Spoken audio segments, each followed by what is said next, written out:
Yo mga ka-network, welcome back sa Network tutorial. Sa previous episode natin, na-set up na natin ang HSRP redundancy gamit ang dalawang router, NAT overload at IP SLA tracking para ma-detect kung may internet ba ang active router. At good news, gumagana na ito at sa real internet lab natin. Ngayon naman, ang gagawin natin ay isang actual failover test. Titingnan natin kung ano ang mangyayari kapag nawalan ng internet connection ang active router. Automatic ba mag-take over ang standby router? So, tanong. Alamin natin. So, makikita nyo yung lab topology natin dito. So, yan ang ating topology. Simple lang, pero realistic naman.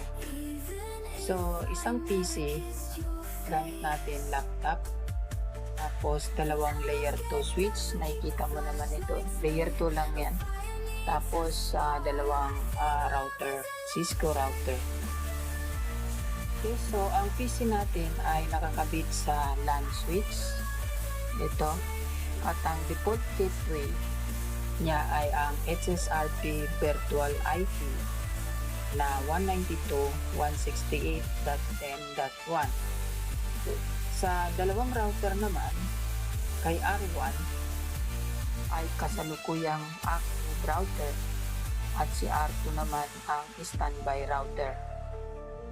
Pareho silang may internet connection galing sa ISP modem gamit ang DHCP public IP.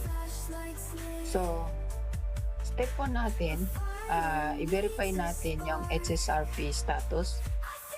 Una, titingnan natin kung sino ang active router. So, punta tayo kay R1. Enable lang natin. So, naghang na naman ang ating console cable. Didiin ko lang. So, yun, okay na. So, show standby brief. So, makikita natin dito na si R1 ang active router at si R2 naman ang standby router. So, ibig sabihin si R1 ang kasalukuyang gateway ng network. Okay, so step 2, titest natin yung internet connectivity. So magtitest tayo ng internet connectivity mula sa PC. So mag-run tayo ng continuous ping papuntang Google DNS. So ipiping natin si 888 ping 888 minus T. Tapos nakikita natin na continuous yan. Okay? Alright. So, step 3. Isa-simulate natin ngayon yung internet failure. Ngayon, tatanggalin ko ang 1 cable ni R1. So, ito yon yung 1. Itong puti, yan yung LAN cable. So, ito ang tatanggalin natin yung 1, yung papunta sa internet, yung mismong nagsusupply sa kanya. So, titingnan natin kung ano ang mangyayari. Pero, dapat, dahil may IP SLA tracking tayo, dapat ma-detect ng router na hindi na reachable ang internet. Alright? So, bubunutin ko na lang para sure.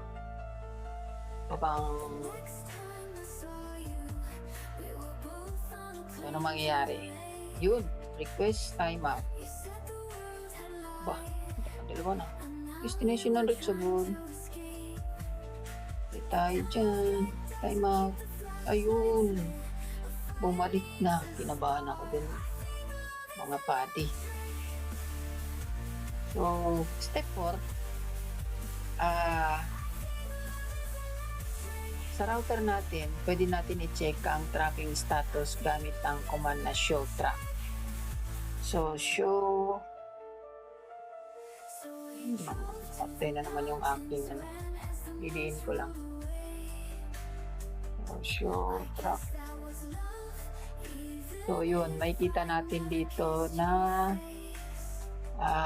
IPSLA 1 reachability. Reachability is down. So 3 changes. Last change is 00037 seconds. Latest operation is return code socket set option error. So yan, dahil yan sa kagagawa ni IPSLA. So ibig sabihin, nakita ng router na wala na siyang internet connectivity. Okay? So, dahil bumaba ang tracking state, bababa din ang HSRP priority ng router. Automatic ngayon magte-take over si R2 bilang bagong active router. So, check natin ulit ang HSRP status. So, up and down arrow na lang ako. So, makikita natin dito mula kanina, pansin mo, 110. Ngayon nagiging 90. So, nag-take over na nga si R2. Siya na ngayon yung active router. So, punta natin si R2. Lalagay ko yung aking console cable. Tapos,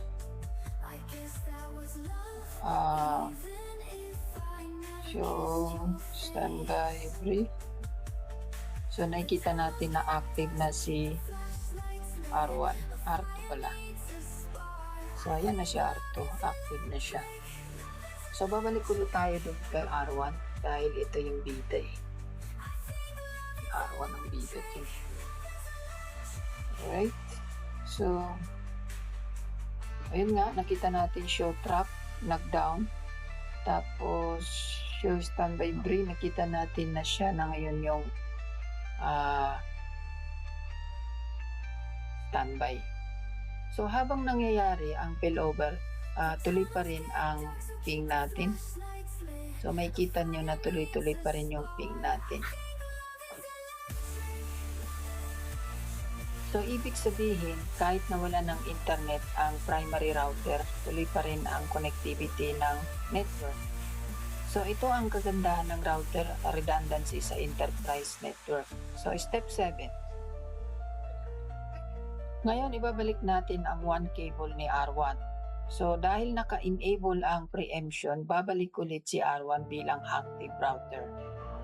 Alright? So, iti-check natin mamaya-maya lang. Ibabalik ko ngayon si one cable ni R1. Didiin ko lang ito dahil magluluko ng aking cable. So, yan, naka-up na siya. So, antayin natin maya-maya. So, hindi pa siya nag-take over.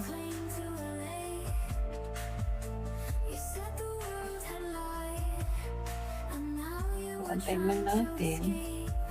So, hindi pa siya nag-take over dahil naka-orange pa yung ating interface. So, ito naka-orange pa. Maya-maya, babalik yan. So, siya pa rin. Tingnan natin yung ping, tuloy-tuloy pa rin. Hindi pa rin napuputol. Ayun, bumalik na nga siya. Alright. So, reachability is down. Then, standby. Wala sa standby, nagiging active na siya. Then, i-show track natin. Ano, makikita natin. IPSLA 1 reachability. Reachability is up. And 4 changes, last change 00.15, latest operation, return code, latest RTT, then milliseconds, then track by HSRP, pass Ethernet 01.